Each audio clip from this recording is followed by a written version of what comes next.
First അത് കാണുന്നത് എന്താണെന്ന് വെച്ചാൽ നമ്മളിപ്പോൾ ഒരു 10 കൊല്ലം ഇപ്പോൾ ഞാൻ ഇൻഡസ്ട്രിയിൽ വർക്ക് ചെയ്യുന്ന 2015 അസിസ്റ്റന്റ് ഡയറക്ടറായിട്ട് വർക്ക് ചെയ്ത് തുടങ്ങിയത്. അപ്പം നമ്മൾ അങ്ങനത്തെ ഒരു പേര് കാണാൻ വേണ്ടിയാണ് നമ്മൾ ഇത്രയും കൊല്ലം കഷ്ടപ്പെടുന്നത്. അപ്പം നമ്മൾ അത്രയും നാൾ കഷ്ടപ്പെട്ട് അസിസ്റ്റൻ്റായിട്ടും അസോസിയേറ്റായിട്ടും ചീഫായിട്ടൊക്കെ വർക്ക് ചെയ്ത് എൻ്റെ അവസ്ഥ നമ്മുടെ പേര് കാണുമ്പോൾ നമ്മുടെ ഡ്രീം അല്ലെങ്കിൽ നമ്മുടെ പാഷൻ നമ്മുടെ സ്വപ്നം അതാണ്.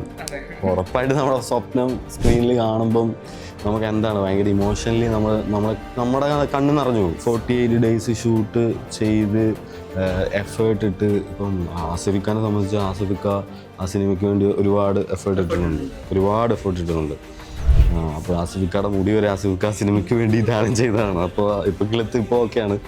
അപ്പം നമ്മളും ഇതിൻ്റെ പ്രൊഡ്യൂസറും റൈറ്ററും DOP ക്യാമറമാനും എല്ലാവരും ആ സിനിമയ്ക്ക് വേണ്ടി ഒരുപാട് കഷ്ടപ്പെട്ട് പണിയെടുത്തിട്ടുള്ള ആൾക്കാരെ ഫുൾ ക്രൂ, അസിസ്റ്റന്റ് ഡയറക്ടർ തൊട്ട് യൂണിറ്റിലെ ചേട്ടന്മാർ തൊട്ട് എല്ലാവരും ആ സിനിമയിൽ ആരൊക്കെ ഉണ്ടോ അവരെല്ലാവരും ആ സിനിമയ്ക്ക് വേണ്ടി കഷ്ടപ്പെട്ട് നമ്മൾ വൈറ്റിലെ ഹബ്ബിൽ പോയിട്ട് 7 ദിവസം അത്രയും ക്രൗഡിനിടെ ഷൂട്ട് ചെയ്ത്, അതേപോലെ തന്നെ നടു റൂട്ടിൽ ഇറങ്ങി ഷൂട്ട് ചെയ്ത്, ബോട്ടിൽ കയറി ഷൂട്ട് ചെയ്ത്. അപ്പം നമ്മൾ ഷൂട്ട് ചെയ്യുന്ന സമയത്തൊക്കെ സൂര്യൻ ഒരു ജാൺ മേളിലാണ്.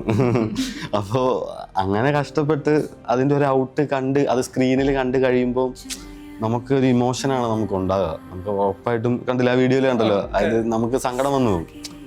കാരണം ഇതാണ് നമ്മളൊരു 10 മാസം കുഞ്ഞിനെ വയറ്റിൽ ചുമന്ന് അത് പ്രസവിച്ച് ആ കുഞ്ഞ് കയ്യിലേക്ക് വരുമ്പോൾ കിട്ടുന്നൊരു സന്തോഷം ഉണ്ടല്ലോ.